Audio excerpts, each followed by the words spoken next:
What's going on, everybody? A happy Monday to you out there. Thanks for joining us here on Northern Life. The first full week of spring here, Ryan. How about it? Very exciting. Kind of warm outside over the weekend. It was absolutely beautiful, of course. But we also have a very, very exciting day today because we have a special guest in the studio here, Ryan. We talked about him all last week in a couple different episodes. And ladies and gentlemen, it's Eric from McDonald's who is here. Let's go. He came. He's going to be watching the show all today. There he is. Such a sweet man. And just getting to chat with him a little bit. And he brought us cookies. Look at that. Super nice. Super nice. So well, thank you. Yeah, Eric, we've been saying on air, a lot of people out there are very thankful for what you do and the person you are. And, and obviously, every time I'm at the London Road McDonald's, I'm very happy that you're there. And so big thanks to all you do and brightening our world, too. Very personable person, very happy person. So, definitely one of those people that the world is a better place because he is in this world. So, as Hunter says, rock on. Rock on, Eric. Amen. Yes. Well, hey, coming up on today's show, we'll be talking about a renewed popularity of pinball. How about that? And we'll also look back on the life and career of the late Chuck Norris, who passed away last week. You'd think it's somebody that would just never die, you know? I know. So, pretty sad right there. Very sad. So, looking forward to that package. This morning, though, we got to head down to Superior Street and bring Hunter to a future blindfold at Duluth's First Lutheran Church. We were invited to come try out their gorgeous pipe organ, which they're celebrating 15 years coming up in a few months with a special performance. Also said to be the largest of the region, and we also got to go inside of it, which was incredibly eye-opening. It was so cool to see just an in-depth of how it works and then talk with the man who actually designed and basically built the thing. So that was incredible, and of course the woman playing is phenomenal, so that was cool to learn from her as well on how this all works, and just a very cool opportunity. So thank you for bringing me there, Ryan. Yeah, that was really cool. Yeah, big thanks to Dave and Karen for having us. Yes. It was pretty cool. That was really cool. Let's get to some science here. Closing your eyes might feel like it helps you hear a little bit better, Ryan, but that's not exactly true. Research shows shutting your eyes can boost focus and reduce distractions, helping your brain tune into sound. However, studies found it doesn't actually improve your hearing ability or make sounds clearer. Instead, it just helps your brain pay more attention, which can make it seem like you're hearing better. So yes, eyes closed can help you listen, but just don't expect super hearing there, Ryan. I make the funniest face all the time. Our apartment that we have, Mary is always around the corner somewhere. There's so many different corners, different rooms, and I always make this face. I go, like I'm trying to, that's my hearing face. I go, I'm trying to, what did you say? So there are many of the times now where I just stop and I go, okay, I'm gonna stop what I'm doing. I want to make sure that I hear her, so I put something down and I go walk and I go look at her. Me and Kayla are like an old couple. I think like 90 or 100 years old, where we cannot hear each other for some reason. I think me for a little bit, of course, it's because of the band, but I don't know why she can't really hear much either. So we're both constantly just saying, "What'd you say?" Like we got this, big thing up to our ear, and we're like, "What the heck are you talking about?" So it's an interesting dynamic for sure. Yeah, we might be getting some hearing aids down the road very soon, probably. Help us out. Hey, for dog fans out there, French Bulldogs appear to be the most popular purebreds in the country. The American Kennel Club says that. That's based on the registrations it received last year. Labrador Retriever is second on that list. They are the former top dogs who led the pack from the 90s all the way to 2022. Golden Retrievers coming in at the number 3 spot, and the American Kennel Club says they're keeping track of more than 200 breeds. Wow, you could say that French Bulldog got that dog in him, know what I'm saying? I don't know. That's cool, though. That's a good-looking dog. That's a sweet... No, it's a great-looking dog. Yes. My buddy Mike has a French Bulldog, and I love him. Leo, I love you, but, sometimes... a little rambunctious. Sure. Yeah. And is that one of those that like they kind of have trouble breathing as well? They do. So a little like snoring at night, that sort of thing. Could use a CPAP, perhaps. Probably could be like me, use a CPAP. Yes. Sweet dogs, though. Ooh, yeah, very sweet. Yes. Yeah, but you feel kind of bad for them sometimes. Amen. They're breathing pretty loud. Well, hey, spring break travel is in full swing with Florida leading the way, apparently. Visitors ditching the cold for sun and sand down in Fort Lauderdale. AAA saying 4 Florida cities rank in the top 10 destinations this year, including Orlando, Tampa, Miami, and Fort Lauderdale. Cruising also surging with more than 20 million Americans expected to set sail. And despite rising gas prices, travel remains a priority for many Americans. I'm very thankful. I believe that we got our trip in right below the wire before gas prices started to kind of climb a little bit. It was pretty cheap for us to drive down there, but I think if we went now, it would be a little different story, of course. But yeah, Florida, beautiful place to go for vacation, of course. You probably avoided a lot of the spring break crowds, too. We did, because it was February, you know. There was almost nobody there. Disney World even was not bad at all, you know. The cruise was perfect. There was a lot less people on the cruise than there normally would be, so it was a great time, Ryan. Yeah, the cruises are all sorts of fun. Yes, I recommend it for sure. Hey, a Pew Research Center survey finds more than 80% of American adults go online at least 7 times a day. It might be 7 times an hour for me. That's kind of low. But more than 40% report that they go online almost constantly. Maybe I'm in that group. Psychiatrists say that's leading to so-called digital dementia, or for the kids out there, it's called brain rot, resulting in shortened attention spans, memory problems, fatigue, and mood changes. Psychiatrists note there are some brain benefits to older adults who are using technology, with some research indicating it can help reduce dementia, but experts still recommend reducing your screen time and exercising your brain by doing some more word puzzles or by playing Scrabble. I definitely need to do that more. I need to put down the phone. That should be a resolution for this year, maybe. You know, I'm on it way too much. I know you've talked about that before too. Man, I just love those videos, man. It's always like when they say the algorithm knows you, it knows you. Yes. It ends up knowing your humor. It ends up knowing what you're talking about. You know, especially like when Mary and I will have a conversation, and all of a sudden it'll pop up in our video feed. So weird. So someone's listening. Yep. Oh, for sure. And how genius is it that it literally, the one video ends, moves right on to the next one. You just never stop watching it. It changes your life. It's crazy. And then, of course, I'm always watching YouTube. Oh, YouTube's the best. Yeah. Watching Northern Life, of course, on YouTube. That's all I watch on YouTube. Be sure to subscribe. I think we're over 500 subscribers now. Let's go. That's pretty awesome. So don't put down that phone, folks. Keep watching our YouTube channel. Keep watching it. Coming up, we're going to be remembering Chuck Norris. We'll see you in a little bit here on Northern Life.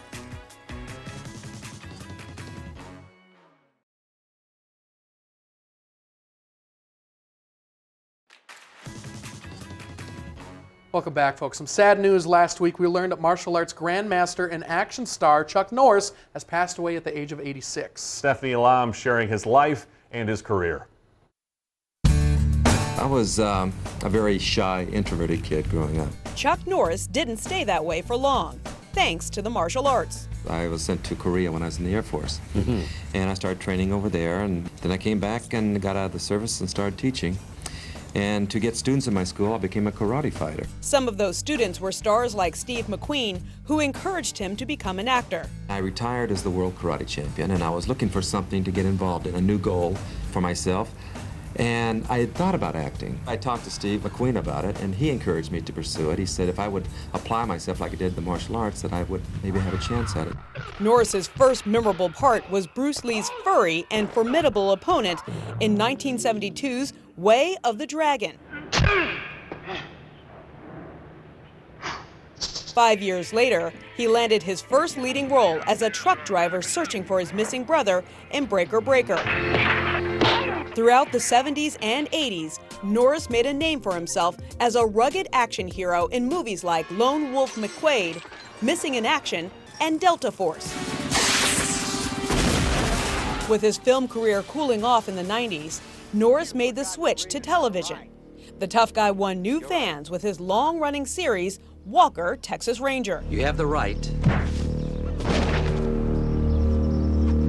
to remain silent. In later years, he became an internet sensation as the subject of humorous Chuck Norris facts, which satirized his tougher-than-tough image. He read a few of his favorites on the Best Damn Sports Show, period. When the boogeyman goes to sleep every night, he checks his closet for Chuck Norris. Norris kept poking fun at himself when he returned to the big screen in The Expendables 2. I heard another rumor that you were bitten by a king cobra. Yeah, I was. But after 5 days of agonizing pain, the cobra died. Online, on screen, and on the mat, Chuck Norris struck a chord with the public and left his mark as a performer and an athlete. What an amazing career, Yeah. of course, and amazing dude. I mean, very talented, very athletic, as you can see with the high holy kicks. cow. Jeez. Yeah, especially in like jeans. Like No, how yes. you kicking that high? Don't want to be in the business end of that, that's for sure. Oh my gosh. I know I loved the jokes too. Can I tell a death Sure. one? Is that one that I can tell? Sure.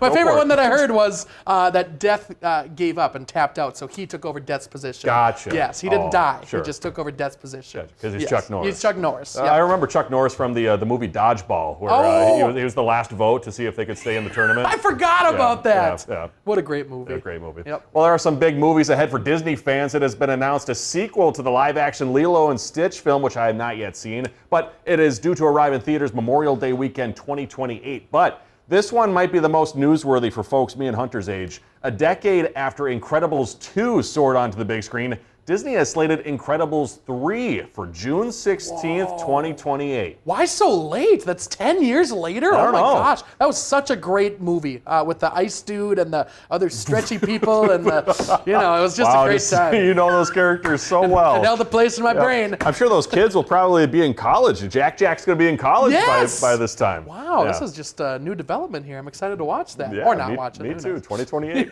For those who love the movie Frozen, engineers at Walt Disney Imagineering Research and Development have built an incredibly realistic, interactive robot of the beloved character Olaf. Yeah, Julia Vargas Jones shows us. Hi, I'm Olaf and I like warm greetings. So here's a special one just for you. Hugs from everyone. Wow, you are tall. No, Olaf has not jumped out of a movie screen and into the real world. Although for a second there, I thought maybe he did. He is a robot created by Walt Disney Imagineers and will make his public debut at Disneyland Paris on March 29th. Oh my goodness, this is incredible. It's almost like uncanny, right? Yes. We were able to work with the actual animators that worked on the film in order to bring this character to life. You're almost as tall as me, actually. Oh, thank you. Before we ever even build a robot, we create a virtual world where we bring a character into simulation and we teach Olaf how to walk, how to interact, how to wave, and that allows us then to focus on these incredible details that allow us to bring Olaf to life in a way that no one's ever seen before. Bye. Miss you already. I don't know why. That was kind of scary for me. Eric, you a fan of Olaf? Thumbs up. Do you like Frozen? You've never seen it? Frozen? Oh, well, my gosh. Something to enjoy. I think next time you Yeah. come, we'll have to screen it in the big screen or That'd be something great. like that. We've On got our a big, TV yeah, here. big little 32-inch screen. We'll get a big behind us. copyright problem. Yes. Can you imagine that little Olaf like walking into your room at night when it's dark? Yeah, I'd be Chuck Norris roundhouse kicking it across the room. That would be the goal anyway. That's scary. You'd be making Chuck Norris proud with what you do to live action Olaf. Yep. Very cute, but in the right setting. Yes, it depends. Yeah. Well, hey, coming up, a dedicated zookeeper helps animals in Wisconsin. We'll be back on Northern Life.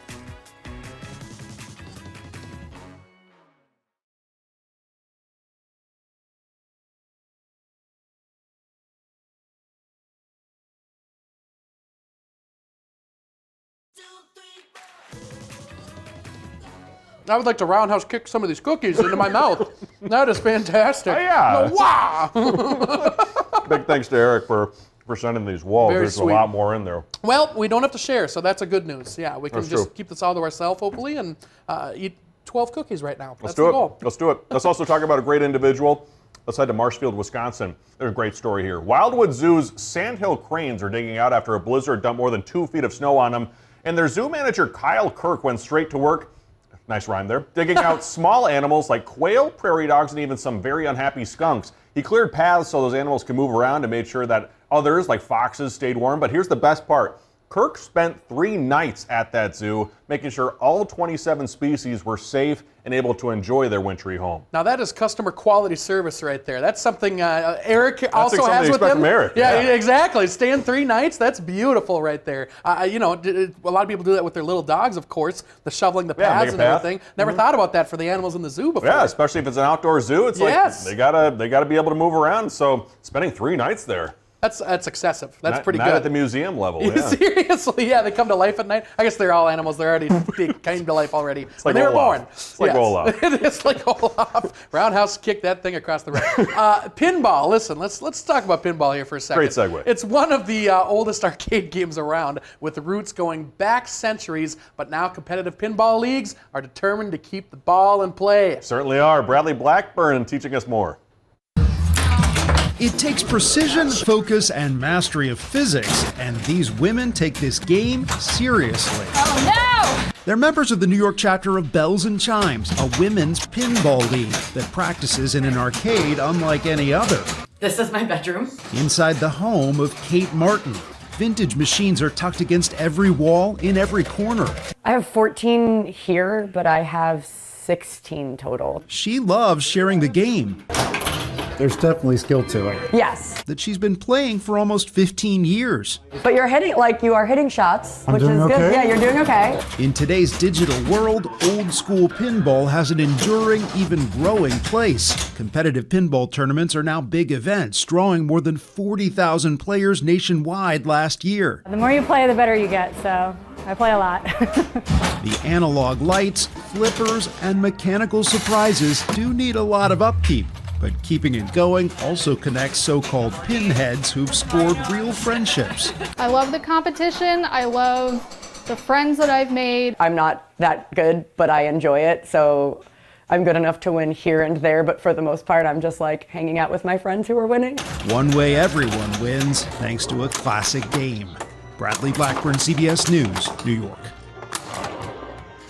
Pinball's great. How cool that's coming back. I feel like it never went away. I feel like pinball's always been a part of our lives, which is really cool. I think I'm seeing it more as an adult now. I think maybe Yes. as a kid I played it a couple times. I was like, this isn't as exciting as some of these other games that are at Chuck E. Cheese. Sure. Did you ever play the virtual pinball on the old computers? I you know? did. The space pinball? I used to play that with William Holt back in 6th grade. Really? That was pretty awesome. Oh my gosh, shout out William Holt. Let's go. I think he moved back to Australia. Okay. I'm not sure. Oh, Shrimp on the Barbie or something like that. But no, that was one of my favorite things. That was a really cool thing to pass the time. That Minesweeper, never understood how to play that, but it was a fun time. Oh, Microsoft Paint? Oh, yeah. What would you do? Just paint like Just draw? I don't know. Don't come at me, man. I'm sorry. Yeah, whoa. Type to learn.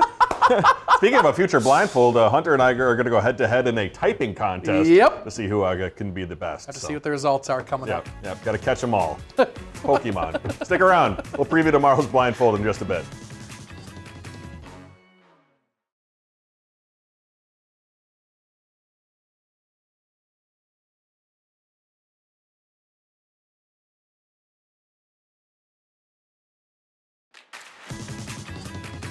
Well, welcome back here, folks. Before we go, I didn't fully think what I was going to say beforehand, but before we go, I want to say a huge thank you. Sounded like you were going to apologize for the product we put forth today. I think we're okay. Do the block? No, we're okay. Okay, We're okay. all right. Keep going. A huge thank you to Eric for Thanks, Eric. coming out here today. Everybody get a round of applause at home for Yeah, we love you, Eric. Thank Yeah. you so much for hanging out with us. And we had a blast with you today. Thank you for the cookies. Mhm. Super, super nice of you. And we hope you come back to visit us with your parents as well, because they want to see the show That'd at be some great. point. Thanks for Yes, watching. Definitely, for sure. And when we see you tomorrow, our blindfold takes us to Gooseberry Falls, getting to take a snowshoe hike with the Minnesota DNR. We're going to explore parts of the park neither of us have ever seen before during our brand new blindfold on Tuesday, if we have a show still tomorrow. So thank you for your patronage. Thank you for watching. Yes, we really thank you. These cookies have been hyping us up real nice. So thanks, Eric, for bringing these. And lovely time, too, up in Two Harbors, getting to hang out at Gooseberry Falls, getting to see parts of the park we've never seen before. Yes. So, while there was still snow on the ground, too. Yeah, so things to look forward to the next time the snow flies. And trying actual, authentic, different kinds of Native American snowshoes, which was really cool to learn about as well. That was really fun. Definitely. Thank you for joining us here on this Monday. We hope to see you tomorrow. We love you. We certainly do. We hope you have a great rest of your Monday. Find some time to throw a line, or just head outside to unwind. That's the life in the great North Woods. Hike or bike, whatever you like. Get out in the day, enjoy the night. Yeah, we got the life in the great North Woods. Yeah, we got the life in the great North Woods. Yeah, this is Northern Life.